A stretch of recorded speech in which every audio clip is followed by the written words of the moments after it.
From the station working for you, this is WRTV News at Noon, streaming now. And thanks for joining us here for your lunch hour. I'm Lauren Casey, and Todd Clausen is standing by from home this midday. Todd, when we started out the morning, we're chatting. It was a pretty gloomy view of the Circle City. Here's a look from our camera out on the pagoda at the Speedway. Still not the brightest day for our Wednesday, but what can people expect? Yeah, you know, it's not the brightest day, but we don't have that mist anymore, Lauren, that we had throughout much of the day yesterday and even this morning. So I do think there is an opportunity for you to get out and about. And with the clouds trying to thin in some spots, it's a little warmer today as well than it was yesterday. But yeah, we're definitely not going to clear all the clouds out and get into bright blue sky here across the area. Temperatures sit at 48 right now in Indy, up to 51 in Shelbyville. And these clouds will try to thin, as I mentioned, in spots, and you can see them trying in northern locations, but then they kind of fill back in. So it's definitely not going to be a super bright afternoon, but the skies again should brighten in a few locations. We'll go down to the south and you notice several things. You notice the tropical system, Hurricane Delta, the outer band's now making its way towards Louisiana, but there's just a ton of moisture to our south, including moving into Memphis now, and that's all going to be heading in our direction. This afternoon, we are still dry. Temperatures will be in the mid 50s. Once we get after sunset and then into the day tomorrow, heavy rain's going to move in. We're looking at about 1 to 2 inches of rain, pretty widespread. Some areas could even be over 2 inches. Some flood watches are posted. We'll time out the rainfall for you and talk about where those flood watches are coming up in just a few minutes. All right, Todd, thank you. New this midday, an arrest has been made after an ice skating instructor was attacked in Bartholomew County. Columbus police arrested Ryan Halligan for the attack that happened last Friday outside of Columbus's Hamilton Ice Center Arena. Officers say the 34-year-old woman was stabbed and wounded after the suspect's stolen car rammed the victim's car in a parking lot of the ice rink. The victim is recovering at Methodist Hospital here in Indianapolis. Police do not believe the suspect and the woman knew each other. Well, COVID-19 continues to spread here across Indiana. New numbers just in from the state health department are remaining high today. There's a closer look at those numbers. 2,587 new cases were reported today. So that's the third highest single day total since the pandemic began. And it's the 7th straight day of at least 2,000 new cases reported here. 33 additional deaths were also reported today. That brings our death toll in Indiana to 3,991 people dying with COVID-19. The positive test rate continues to go up as well. The 7-day average is now standing at 13.5% for unique individuals. Governor Holcomb has not issued any new restrictions, and our state remains in stage 5 of his reopening plan. As we continue to see that rise in cases, we're going to see if that changes today. We'll hear from the governor again during his weekly COVID-19 media briefing at 2:30 this afternoon. You can watch that live right here on WRTV. We also have that for you at WRTV.com, on our Facebook page, and on your favorite streaming platforms like Roku, Amazon Fire Stick, and also Apple TV. Democracy 2020 now, and the debates, they're done for the race for governor. The incumbent governor, Holcomb, remains the favorite to win re-election over Democrat Woody Myers and Libertarian Donald Rainwater. We're going to focus on that race, plus what could be a big election for Democrats running for the State House with our political insiders here, Democrat Jamar Cobb-Denard and conservative commentator Abdul Hakim Shabazz.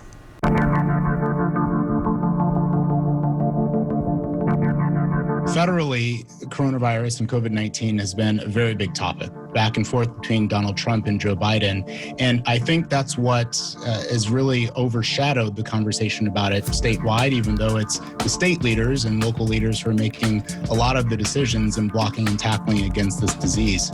So the governor and governors are waiting really on federal leadership to see who's going to win and how the new administration or continued administration is going to tackle coronavirus. We don't know what's going to come next with coronavirus. We've had mistakes and wins over the course of the past year with Governor Holcomb, and I know a lot of people are holding their breath on a vaccine, so we'll see what happens, but that's why the effect of COVID-19 has been dampened on the governor's race.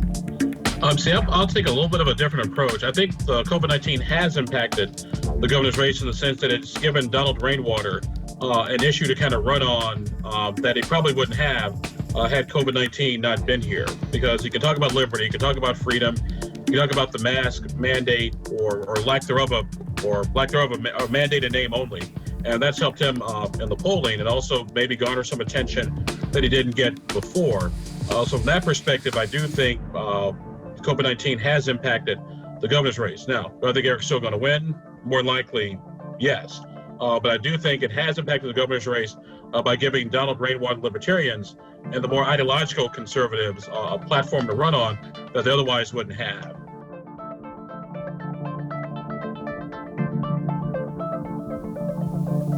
We are so close, and $17 million has been raised to fight for these House seats, and there's a handful across the state, Hamilton County included, with Fort Wayne, South Bend, Lake County, Anderson. But when we look at Hamilton County specifically, the race with Representative Torr, and he's been tone deaf to women, and knowing that suburban women are going to be a key in these purple counties and voting districts, that seat is up for grabs. Shibley, Kirkhofer, and the big one is Speaker Houston versus Cole. She got 46% of the vote last election. That district is turning more and more blue and purple, if you will. And we have a chance to not only unseat the Republican there and gain the 2 seats that we need, but also the Speaker of the House and really shake things up. I'm going to respectfully disagree with my friend here for just a little bit. I do think that the 5th district in Hamilton County is changing. It's becoming a lot more purple. But I do think it boils down to constituent services. Because if you look at places where Democrats won, for example, take the mayor of Zionsville, the whole town council stayed Republican. Also, if you look at Carmel, look at Fishers, where Democrats won, you had Republicans who were lazy and not doing their job. So before my friend here starts breaking open the champagne bottles just yet, I'd still maybe kind of put things off just a little bit. Now, I will say this, I'll make a little bit of news here. I don't think necessarily breaking the supermajorities is a bad idea, but I'm not sure this will be the election that they do it. Thank you. And those legislative races, plus the interest of the race for the White House, continue to have Hoosiers showing up in record numbers to vote early. More than 1.28 million Hoosiers have already voted this year. So that includes those who have voted in person early and those who have already returned their absentee ballot. That's 47% of the total number of votes cast in the presidential race in Indiana 4 years ago. And a reminder, due to some unprecedented numbers of people early voting right here in Marion County, Clerk Mila Eldridge is extending early voting hours at the City County building here downtown. So today through Friday, you can vote early at the City County building from 8 a.m. until 9 p.m. That's 2 extra hours. The polls will be open each day. This Saturday and Sunday, voting hours will be 10 a.m. until 9 p.m. That's 4 extra hours per weekend day. And then Monday, November 2nd, voting hours will be from 8 a.m. until noon. Again, this is just the City County building. Marion County's satellite voting locations will have their normal hours. So for more information about the candidates on your ballot, plus everything you need to know about where and when to vote, you can go to Vote in 2020 section of our website, WRTV.com. Well, they say it would be an eyesore in the middle of a popular park. Next, why demonstrators were out in Noblesville and why a company behind the controversial project wants it to move forward. Todd. And Lauren, it's a dry afternoon for us across the area. Anything you want to do outside, you may have to bundle up just a little bit, but you do not need the rain gear. That changes late tonight and throughout the day tomorrow as some heavy rainfall heads our way. We'll time it all out for you coming up in your Storm Team forecast when the news at noon continues right here on WRTV.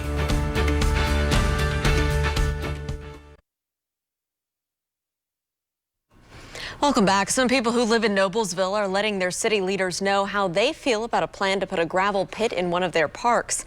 Dozens of people demonstrated last night against the proposed gravel pit from Beaver Materials Company at Potters Bridge Park. They created this website called don'tleaveittobeaver.com. They say they'll push Noblesville's council to turn down the project. There are 600 properties within a half-mile distance of this gravel pit, and economic impact studies show that it could negatively affect property values between 20 and 30%. WRTV also spoke to Allie Beaver, who's leading the proposed gravel pit project. She tells us they're following the rules and eventually they want to turn the gravel pit into a lake. The plan has not yet been presented to the Noblesville Common Council.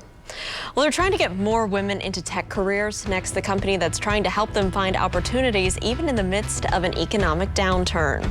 And let's take a live look outside on this Wednesday. Todd is keeping a close eye on our forecast and lets us know what our Halloween forecast will be like this weekend. That plus more news coming up right here on the news at noon on WRTV.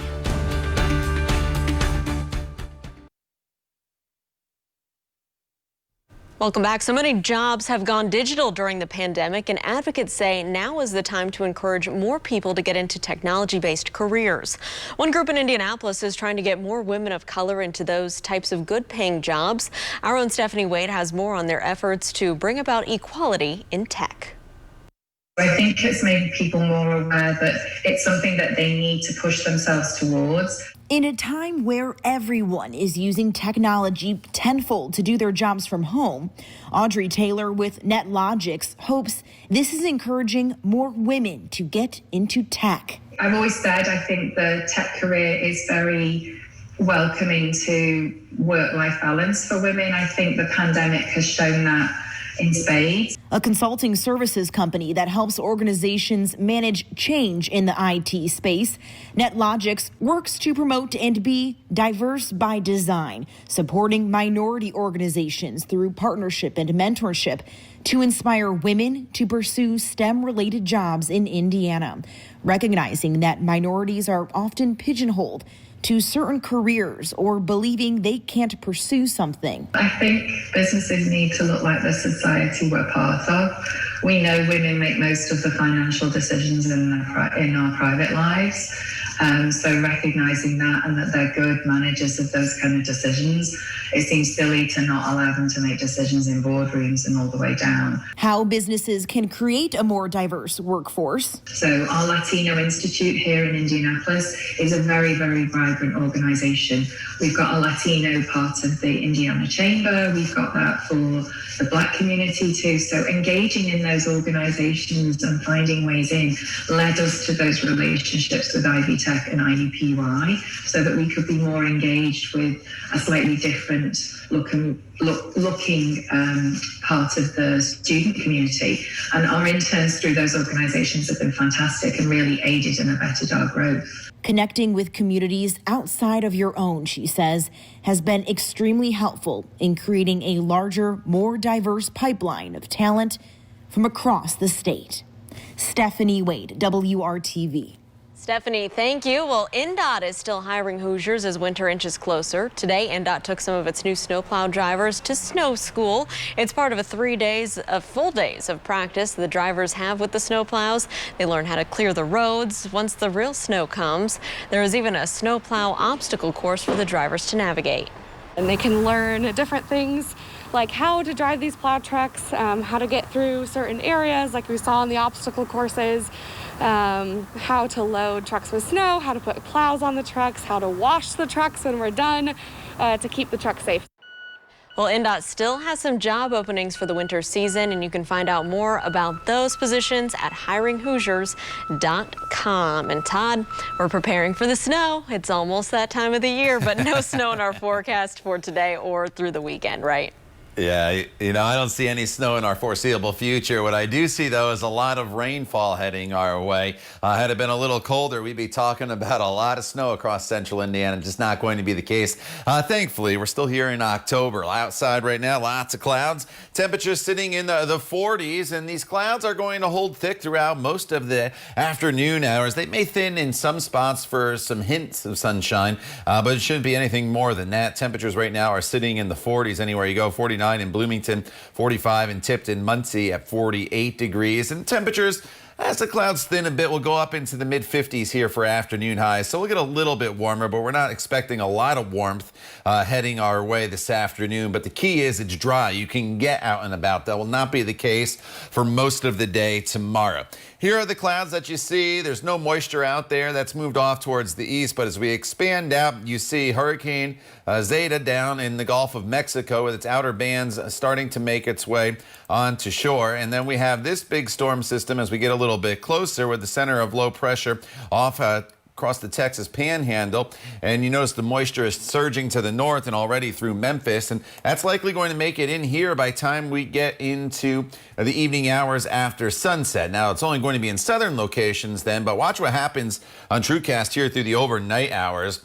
The air will continue to be warm enough for just rain. That is the good news, but the rain will be heavy at times into the Thursday morning commute, and then it will continue throughout much of the morning, being steady, being fairly windswept as well. before it tapers off a little bit heading into the afternoon hours, at least the heavier rain. But light rain will continue all the way until sunset. And then finally, after 8 p.m., we'll start to see the rain move out. So tomorrow's essentially a washout for us because the rain's starting before sunrise and not really ending until after sunset. And it's really going to start to add up, especially from Muncie to Indy to Terre Haute on I-70 and points to the south. Bloomington, 2 inches, maybe nearly 3 inches of rain, and some of those darker red areas you see down towards Seymour and Columbus. And that's why the National Weather Service has issued a flood watch for southern counties across the state. So that's the best potential for flooding. But even if you're not in the flood watch, there could be some localized flooding.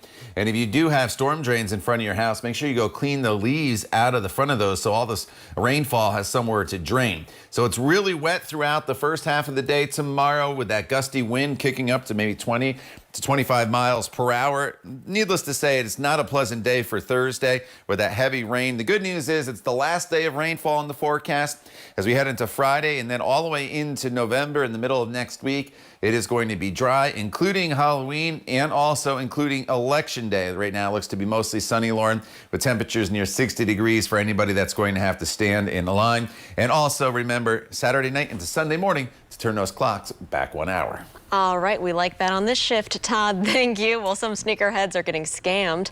Tim Maniscalco with the Better Business Bureau tells us about a website that promises those high-end kicks, but it's leaving people with only an empty wallet. This is for people who want to buy these upscale sneakers. There's a company out there called Flyest Kicks, LLC. It's a website, and they say that they're a middleman between a consumer and getting some of these very expensive, very hard to find sneakers out there. We've had multiple complaints on this company. People have spent their money and the goods have not come in. So if you're looking for these types of sneakers, and they are hard to find sometimes, don't go through this company or check them out before you give them any of your money, because we have had a lot of complaints with this company. Flyest Kicks LLC, it's a website out there, and they say they can get you these sneakers that are hard to find, but they don't come through with the goods, so be careful on that one. All right, Tim, thank you so much. And you can find out more about this suspicious company and many other scams by visiting bbb.org. Well, an old friend is coming back in time just for the holidays. Next, we'll take a look at their list of what your kids and grandkids might be asking Santa for this year. Stick around, you're watching the news at noon.